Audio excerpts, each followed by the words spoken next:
Wednesday, we bring you the Council Roundup, a review of what happened at the Springfield City Council meeting the night before, and we've got tons to get to, so let's get right on into it. Of course, the City Council, we just saw an election, have yet to see the new City Council seated.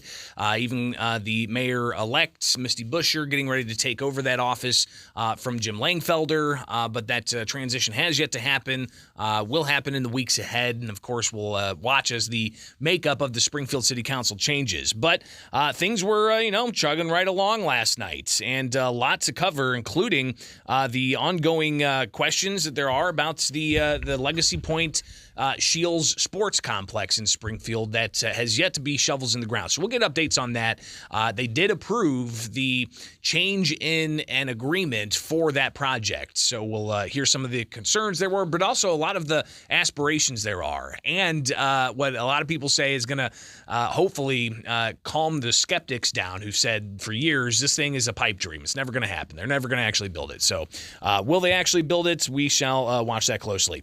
But let's go ahead and get the Treasurer's report last night, a review from Treasurer Misty Buscher, Mayor-elect Misty Buscher, about how much money the city has in its coffers. Thank you, Mayor Langfelder. The corporate fund in the month of March had a beginning balance of $70,432,274. We had total receipts of $11,292,740. We had total disbursements in the month of March of $14,337,810, which left the corporate fund with an ending balance of $67,387,204.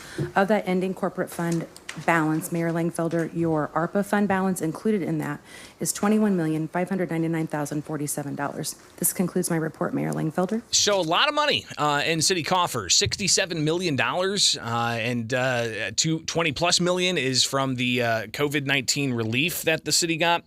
So interesting to see that happen.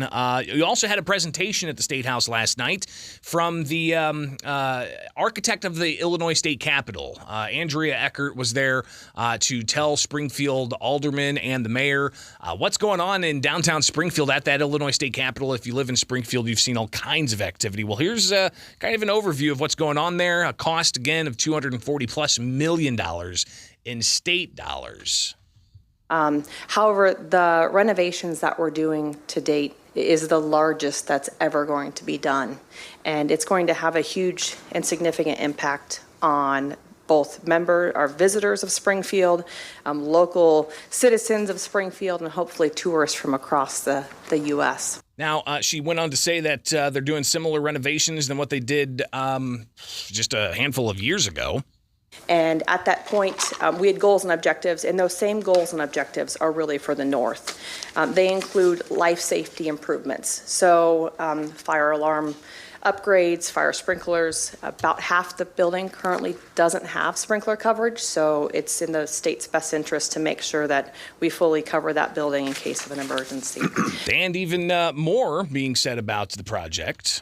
As some of you know, mezzanines were added in the late 60s and early 70s that really took away some of that historic fabric in those spaces. And those mezzanines, just like the west, will be going away in the north. Actually, I was just in there today, and most of them have been removed. And there's also going to be some changes. You've already seen these changes on the northern entrance of the Capitol building, where they have dug that out. I've taken pictures, kind of progression of it.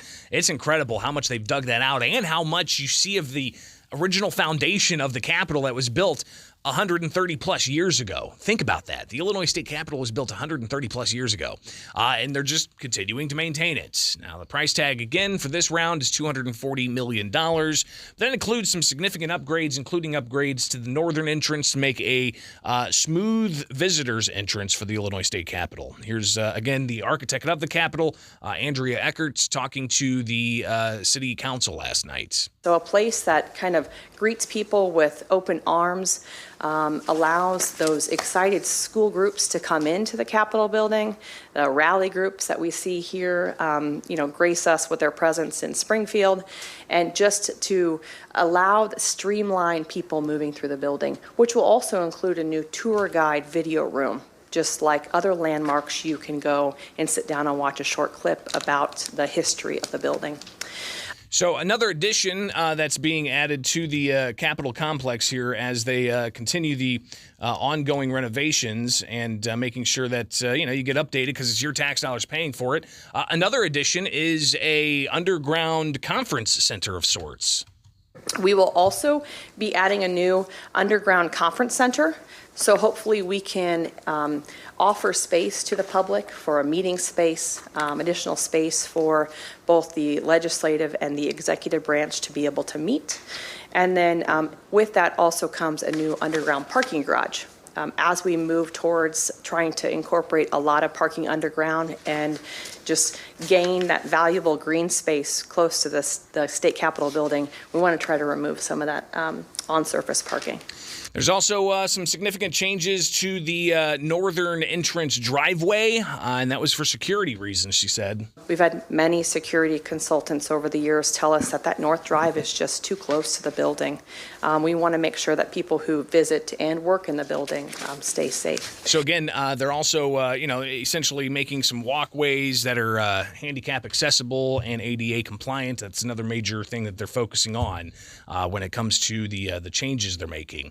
But the public areas, they're also looking to stage on the northern entrance to allow people to gather and have conversations with constituents or whatever. The plaza you see on the top, that it can be a place where someone could have a networking group, or a member can invite constituents to hear a short speech.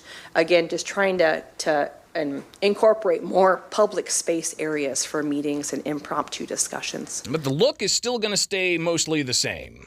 We'll be using a lot of the same materials that are on the existing State House today to make it look like it wasn't just added, but it's been there for a long time. Again, we're hearing from the architect of the Capitol, Andrea Ackerts, about what's going on there. The timeline, how are we doing on the timeline? The schedule is we started in 2021 in the summer with a preliminary project with a local contractor here from Springfield, R.D. Lawrence. That project's just now wrapping up. We're waiting on, like everybody else, electrical equipment to show up. We've had some generators on order for 24 months now. We're hoping someday they arrive. Phase 3, 1 and 2 were combined due to the pandemic. Phase 3 is the underground parking garage, which is just to the north of the Stratton building. It's a large hole everybody's been driving by, and really the necessity for the 2 tower cranes that we see in our horizon currently.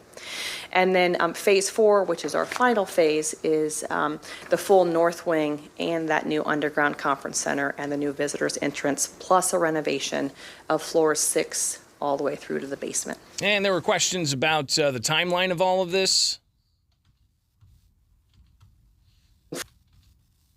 First, so the visitors lot will remain intact, and all of the bus parking will still be there. Okay. But what we're doing is trying to provide an area for buses to drop off safely. Right now they park on Monroe, they park on 2nd Street. We're actually going to do a curb cut to where we can fit, I believe, 4 coach buses to offload at one time, and then those buses will make their way to park permanently in the visitors lot. As far as our underground parking garage will hold 440 cars. All the rest of the surface lots will remain as is. The only one we've really removed is that north drive. So we'll get to a few more questions from last night's Springfield City Council meeting about what's going on with other parking, and what about the visitor center? What about the Stratton building? They're going to... Alderman Hanauer said that big hole there, he was hoping they would just push the Stratton building into it and build something new. So we'll get to some of that coming up here with the Council Roundup. It's brought to you by Head West Subs. When you want a great sub, you've got to head west. Their downtown location open for lunch. Don't forget about deliveries. Head West Subs. All right, stay tuned. More of the Council Roundup. Back with the Council Roundup, brought to you by Head West Subs. When you want a great sub, you've got to head west. Their downtown location open for lunch. Don't forget about delivery. Head West Subs. We're hearing from the architect of the Capitol presenting to the Springfield City Council the various updates that are happening at the Capitol complex, and hearing of the parking situation and the visitor center, getting a timeline. Let's hear about that visitor center, though. Again, Andrea Ackert with the architect of the Capitol. So the visitors lot will remain intact, and all of the bus parking will still be there. Okay. But what we're doing is trying to provide an area for buses to drop off safely. You know, right now, they park on Monroe, they park on 2nd Street. We're actually going to do a curb cut to where we can fit, I believe, 4 coach buses to offload at one time, and then those buses will make their way to park permanently in the visitor's lot. As far as our underground parking garage will hold 440 cars. All the rest of the surface lots will remain as is. The only one we've really removed is that north drive.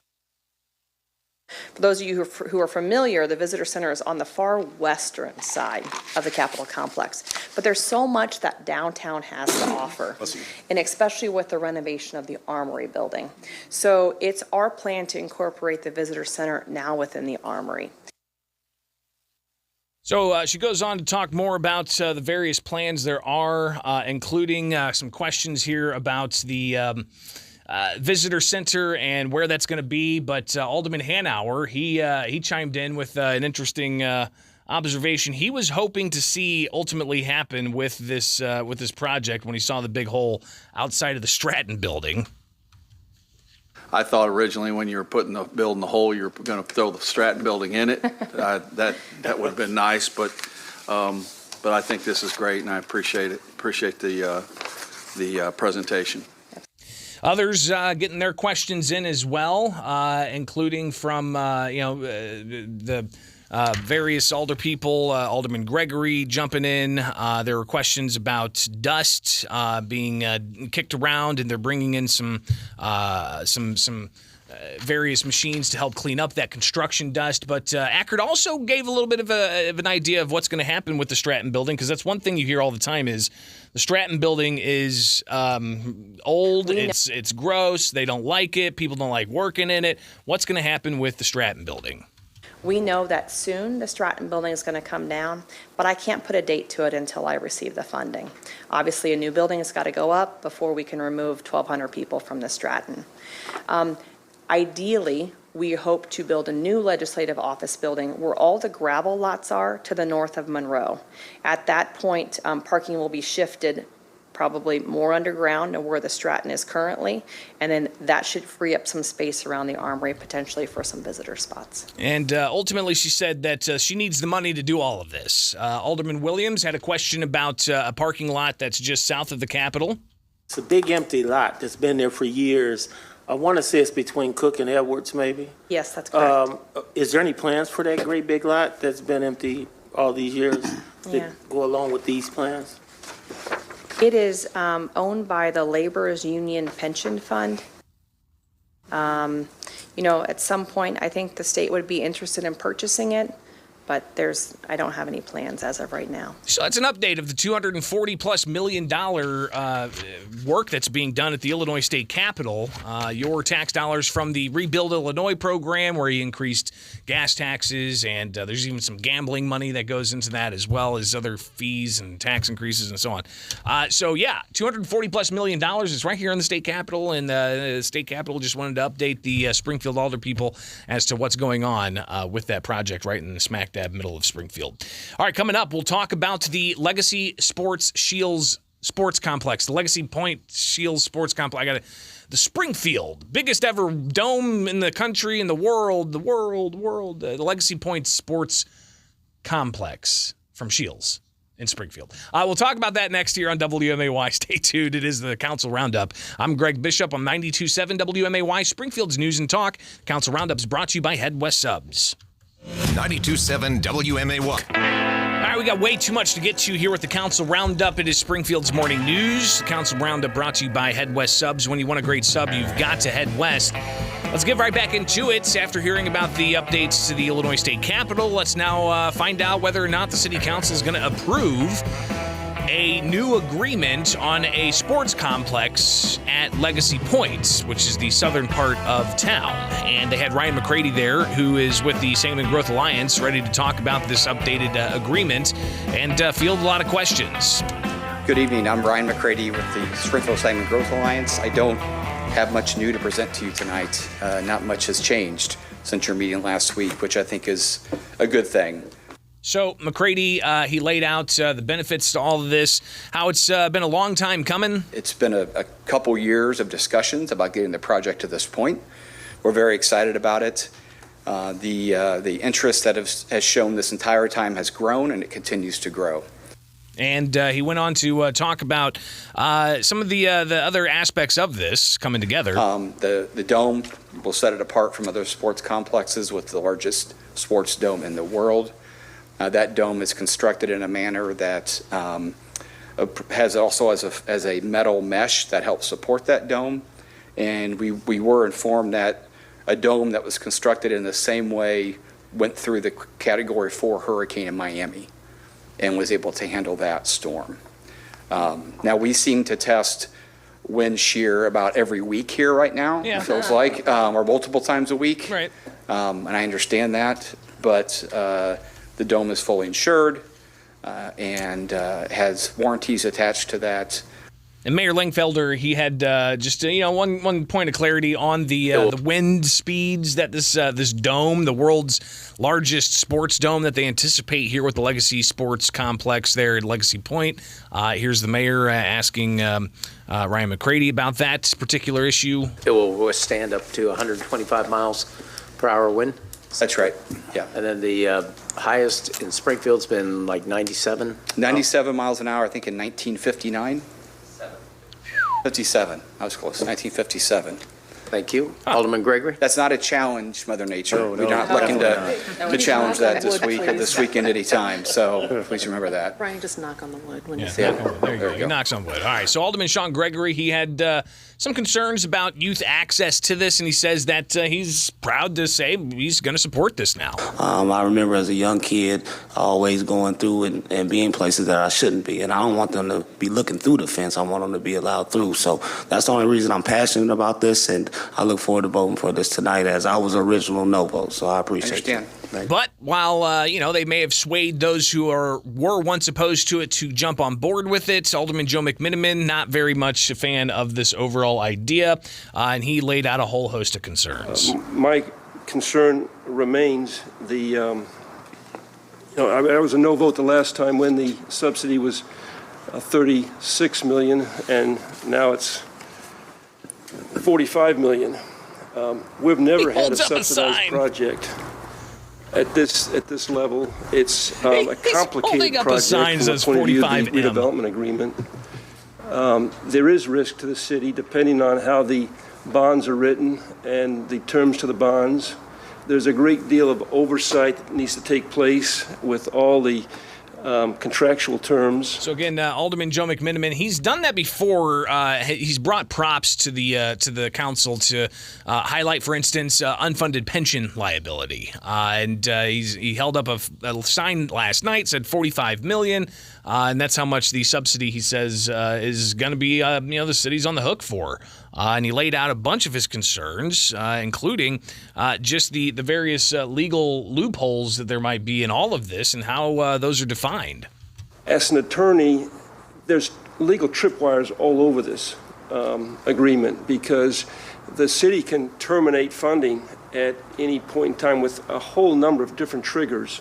And if the disagreements take place about was that a legitimate trigger, was it a substantial trigger, and that kind of thing. To share more of his concerns about this whole ordeal.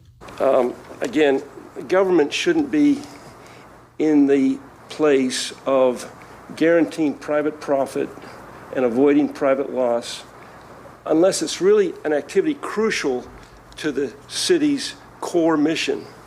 And our core missions are public safety and infrastructure. And we have other needs out there. And he went on to talk about the incoming Mayor-elect Misty Buscher, and he said that she's got some good points that she's made. I think our Mayor-elect has made a good point that on two main points, that our poverty rate in the city of Springfield is higher than the state average. I think our Mayor-elect said that we're got a poverty rate of 18%. State average is 12%. Our mayor-elect has said, let's beautify, and we need to beautify those gateways. We need to have pride in Springfield.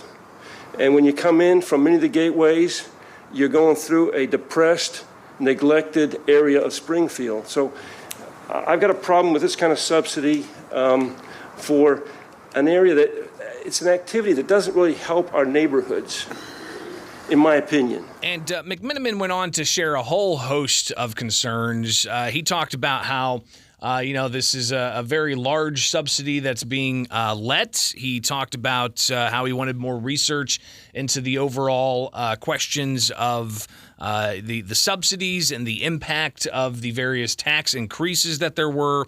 He also said that there's a lot of other priorities the city has when it comes to downtown properties that are having some problems. Here's more of what Alderman McMiniman had to say.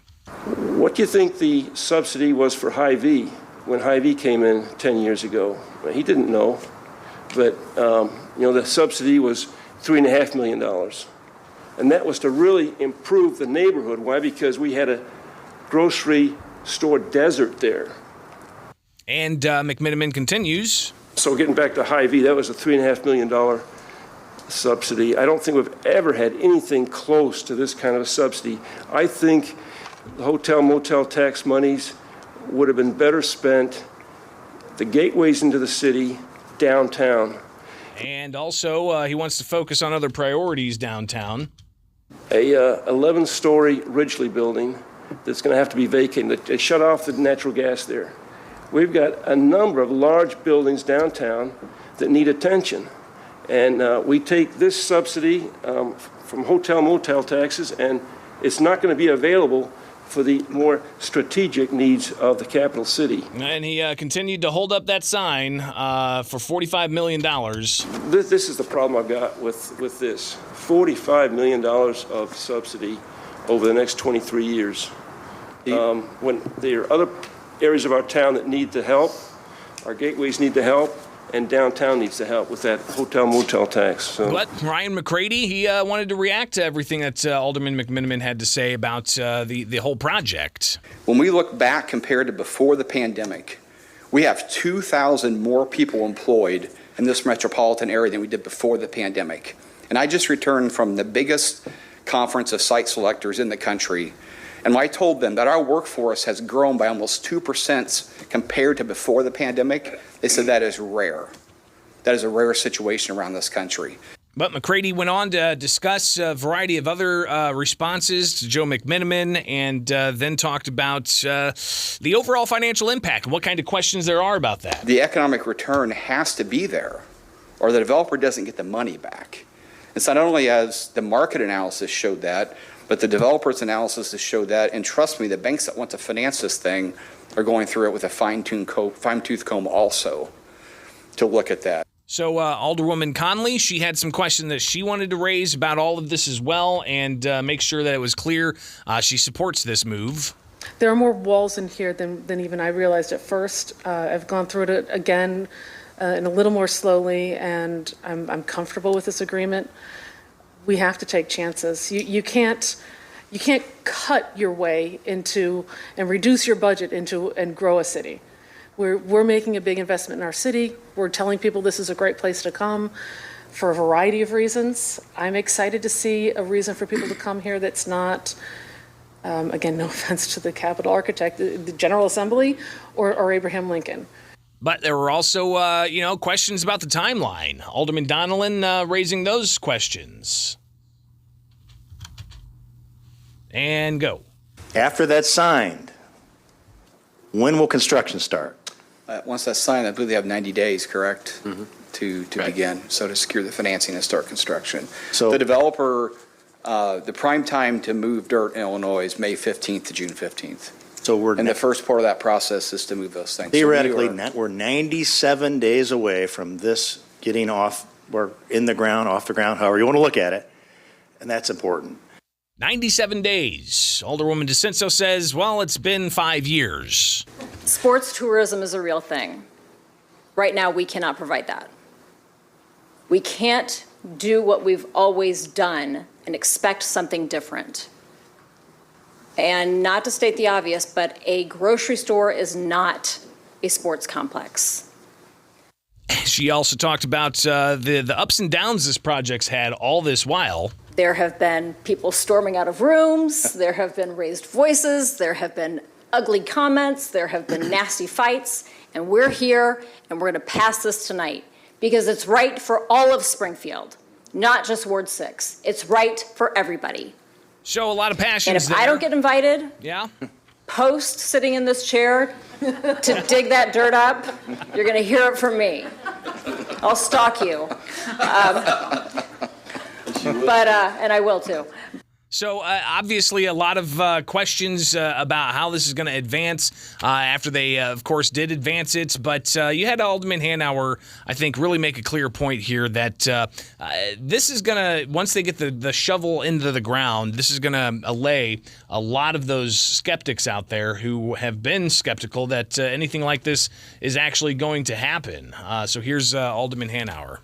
And there are a lot of skeptics, always has been. And that's why it's important. The quicker you can break ground and start moving dirt out there, that'll get the skeptics on your side. So they approved it. This is a new way of doing things, and this is the way we should do things. That's Alderman Ralph Hanauer as they approved that. Alderman McMiniman was no vote, and that is your council roundup from last night's Springfield City Council meeting. Brought to you by Head West Subs. When you want a great sub, you've got to head west. Their downtown location open for lunch, and don't forget about delivery, Head West Subs.